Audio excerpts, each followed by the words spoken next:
Welcome back to the Tracy Take. I am Tyler here with my brother Ryan. Today we are doing the final mock draft for the Cincinnati Bengals in the 2024 NFL offseason. It is a full 7-round mock draft, so we will go over all of these selections. But before we do that, the NBA and NHL playoffs are right around the corner. And what that means is a lot of fun bet and parlays that you can do.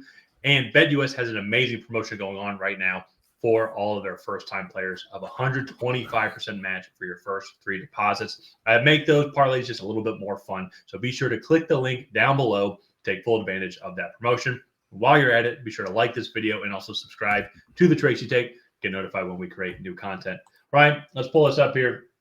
Cincinnati Bengals had a disappointing 2023 last year, and I think they've made some great moves in the offseason so far. They have franchise tag T. Higgins, and as of the recording of this video, he's still on the team, though. Additional contract extensions that I know of or any trades. And so we're recording this on April 10th. They've also addressed the offensive line a little bit, added Trent Brown from New England, but we are not confident that means anything. They've added Sheldon Rankins to replace then DJ Reader, who left off in free agency. And even a couple of people have moved back into their team. That's a Devon Bell and Geno Stone. So we mentioned that all. Just those are some notable free agencies and departures as well. Kind of what they'll do for their first-round pick. And it feels like for as long as Joe Burrow's in Cincinnati, they'll always want to be making sure that offensive line is as good as possible. And getting Talise Fuaga here, I think, is a great addition to that right tackle spot, helping out, especially the two with Jonah Williams departing as well. You have Orlando Brown Jr. there, so you're fine. Talise Fuaga come and get that right tackle of the future. And then your offensive line set. I mean, as a prospect, he's probably the second best offensive line, but depending on just overall need of teams, like that's where he might fluctuate. But what do you like most about Talise Fuaga and also him going to the Bengals? Yeah, so I really like his ability in the running game. To me, he's the best pure run blocking tackle in this class. It's just he doesn't play that coveted left side, and he's maybe not quite like the mover that you want in the passing game.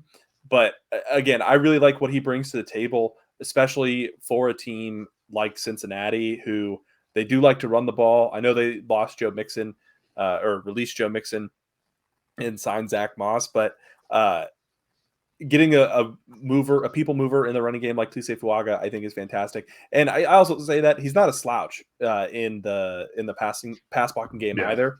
I think he would be very competitive for the Bengals at that right tackle spot with Trent Brown there right now. And at the very least, I believe they only signed him to a 1-year deal. And so if it doesn't work out, then they'll just move on to Talise Fuaga. At the very least, he's good insurance.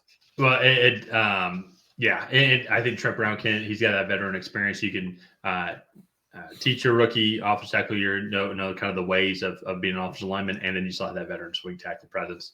And I think kind of too, one of the trends that we'll see here just to start off is that just being in the AFC North in general, you need to have a good kind of trench warfare. You need to be good on both sides of the ball. So that's why you go offensive tackle here, you go defensive tackle on your next pick. We know they signed Sheldon Rankins, but still just once again kind of just get some younger legs there as well. And so getting a guy like Chris Jenkins here from Michigan, I think this would be a great pick. Minimum, maybe do kind of the Miles Murphy approach where you draft him here, but like have him as a rotational piece kind of as he get his sea legs. So then when Sheldon Rankins or like when BJ Hill move on, you have him. He's used to the system. He kind of knows the Bengals way of playing defensive tackle football. So I kind of like this approach here. But there are some other ways they could go if they wanted to go corner. They wanted to address the receiver spot. There's several good players that are literally right in this range.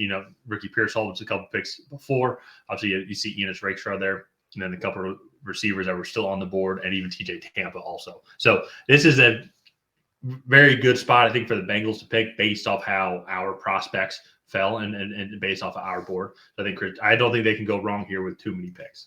No, yeah, and Chris Jenkins not going to provide too much in the pass rushing aspect of the game, but definitely going to be a run stuffing defensive tackle. And I think you look at what the Steelers, the Ravens, and the Browns all like to do. I think they all start with the run, especially now that the Ravens signed Derrick Henry. Getting to Derrick Henry early is how you slow him down.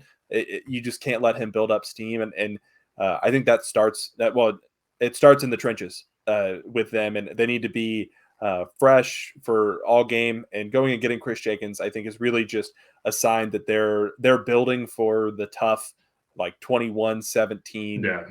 grinded out types of games. So I really like this fit. Let's move on to their third round pick here. I know they brought back a few safeties in free agency, but going and getting Javon Bullard, Ohio fans might recognize him. He is the guy that laid the hit on Marvin Harrison Jr. that knocked him out of the college football semifinal 2 seasons ago. But really rangy safety. He is somewhat of a hard hitter. And I think you put him in a system where he can play in a 2 high. I think he would be a fantastic strong safety.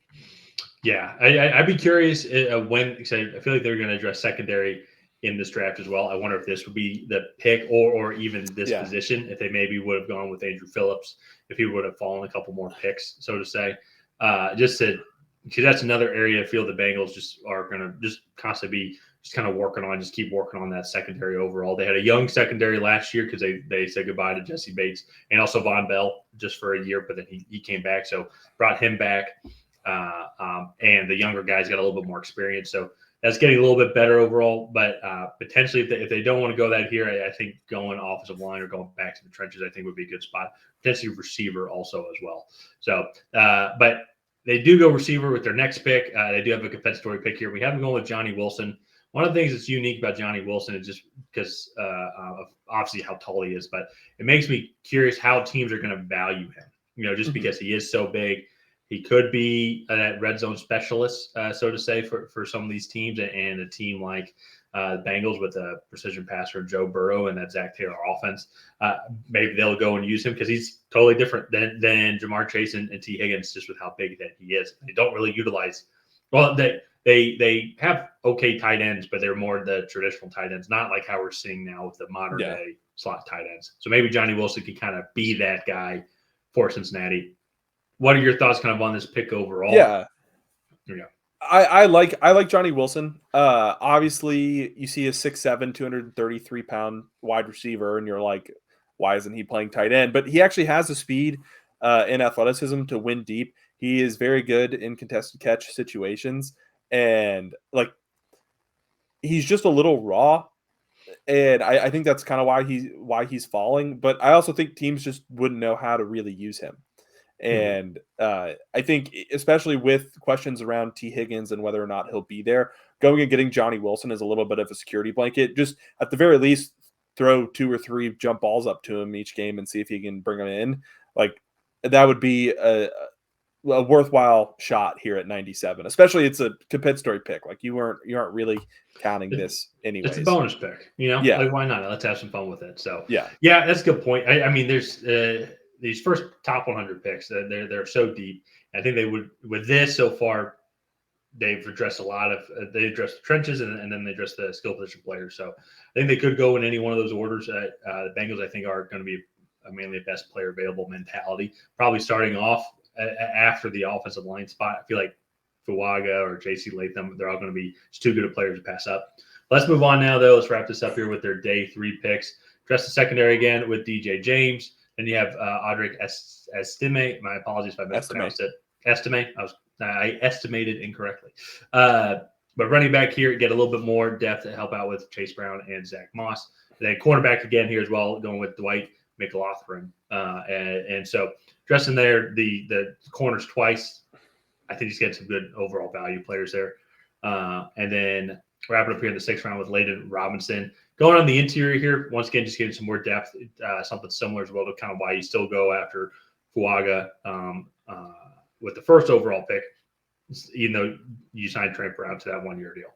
Yeah, and then just to kind of wrap things up, Jalen Harrell, a big edge rusher. Devin Culp tested very well at the combine athletically. I believe he ran like a 4.54 or maybe a 4.48 or something at the tight end position, which is really solid. And then Dallas Gant.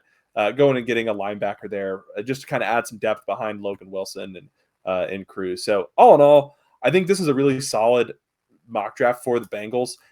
They have a few questions, but I will say their biggest question is just if they could stay healthy. Can Joe Burrow come back from that wrist injury and be what he was from before it? Not that I think that it was anything super life-altering. Like he didn't tear his Achilles or I think he'll be fine. Yeah. Are you trying to throw shade over here with the Achilles? No. Throw shade over here? Over Oh, you're talking about Kirk Cousins? Yeah, no, I'm just playing. Oh, no. I actually forgot he tore his Achilles. If anything, it was a reference to Aaron Rodgers. But no, I mean, it's not a super serious injury, so he should be fine. But they just need to stay healthy, and then they'll compete down the stretch like they always do. So let's go ahead and wrap up this mock draft here. If you guys have not already, please go ahead and like and subscribe. Leave a comment down below on what you thought of this Bengals 7-round mock draft. Did you love it? Did you hate it? What would you do differently? And on that, we'll see you guys